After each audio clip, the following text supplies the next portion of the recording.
Sir, my question to the minister: how does the ministry coordinate with state governments to ensure the supply of water through the scheme?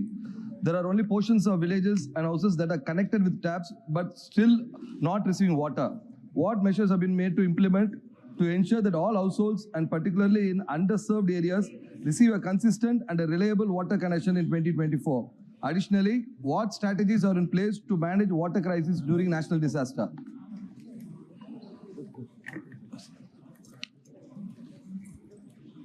माननीय अध्यक्ष जी, सदस्य जी ने अपने प्रश्न के अंदर बहुत कुछ पूछ लिया है और उसका लिखित जवाब तो उनको दे दिया है, मगर अभी भी जो जल आपूर्ति की बात कर रहे हैं, तो जल आपूर्ति का काम ये राज्य सरकार का है।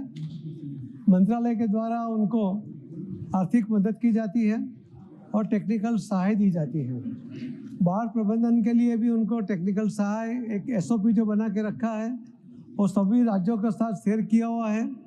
राज्यों को भी कहा है कि बाढ़ के समय में आपका भी SOP और हमारे SOP के साथ मिलकर उसमें से और ज़्यादा इफेक्टिव काम हो और बाढ़ में नुकसान ना हो, उसके लिए काम किया जाए, ऐसा बताया गया है। Honorable member, supplementary. Sir, there is a lack of user-friendliness in the Jal Shakti website. There are difficulties in accessing the block-level reports. There are concerns about the reliability and the accuracy of the report, which are misleading. Is there any measures taken to address the above issues? Thank you, sir.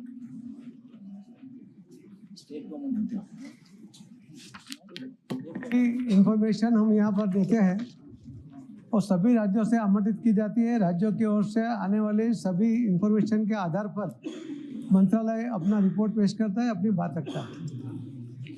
Shrimati D Purandeswari. Thank you, Honorable Speaker, sir.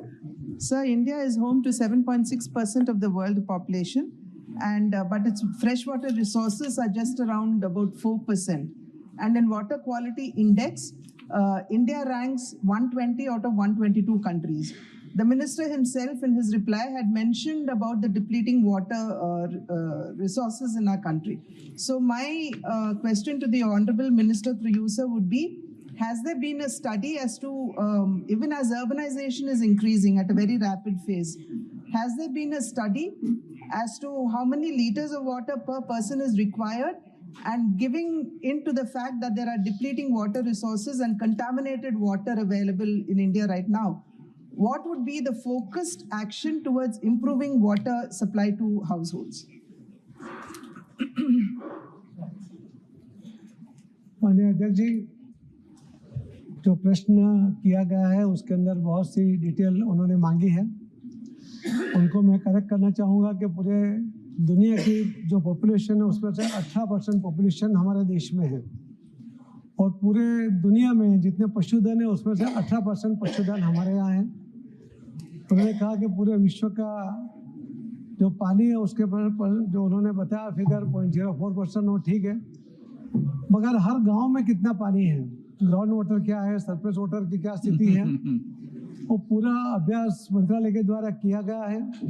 करीब 8000 गाँव में और सभी राज्यों के अंदर कहाँ पर पानी की कितनी उपलब्धता है उसका भी अभ्यास करते हुए सभी राज्यों के साथ उसको शेयर किया गया है।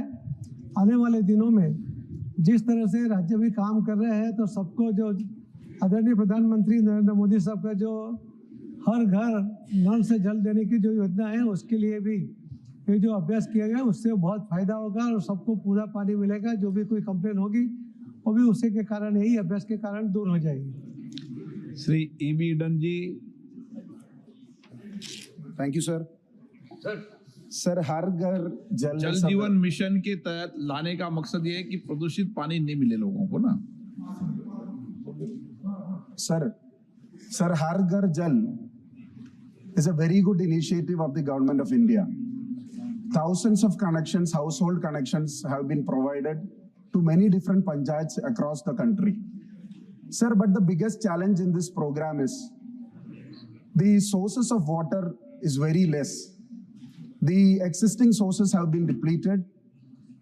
When you give new connections, there are no sufficient sources. So when you give water connection, आप नल पहुंचाते हैं नल के अंदर से पानी नहीं हवा आता है. The problem is, this is a very serious issue. If the government decides to improve the sources, this project can be implemented in a much different creative manner, sir.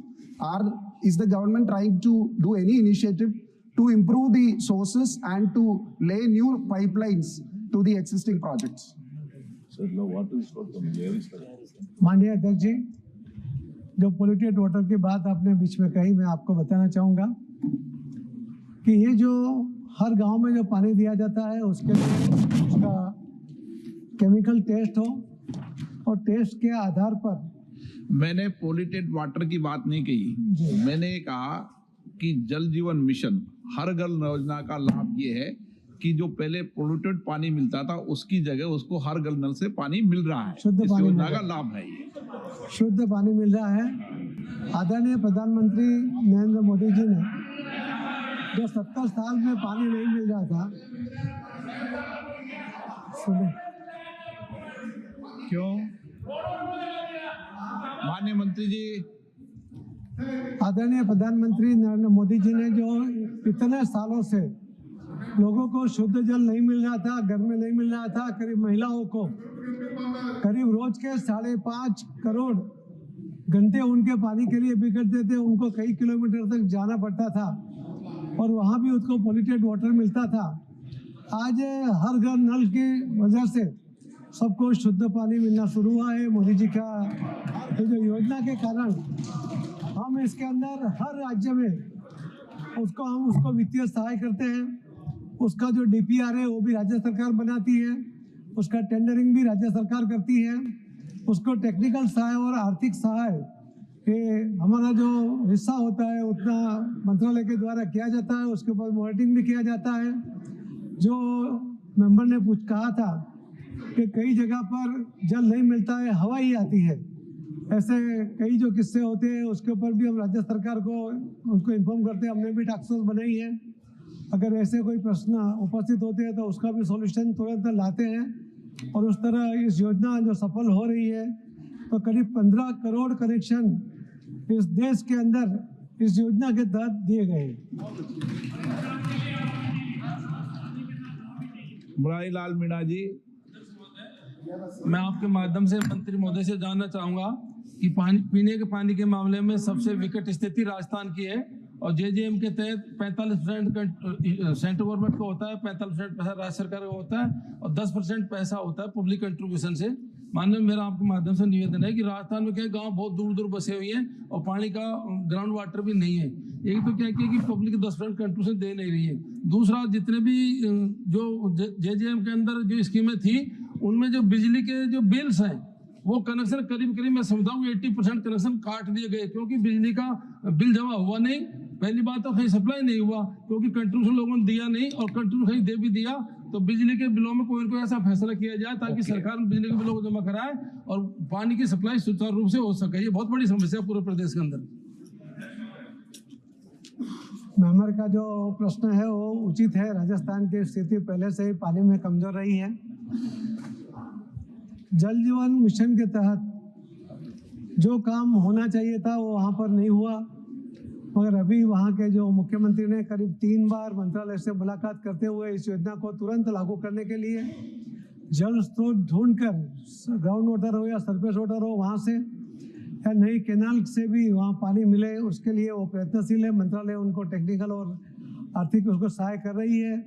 ये जो बिजली के बिल नहीं भरने की वजह से जो कट जाता है कनेक्शन और पानी नहीं मिलता है उसके लिए भी मंत्रालय ने सबको सोलर लगाने के लिए भी कहा है जिसके कारण बिल भरने का भी नहीं रहेगा. और जो गांव से पैसा लेना है, लोगों से पैसा लेना है वो तो स्कीम में ही है, वो तो वहाँ से लेना हो राज्य सरकार का काम है.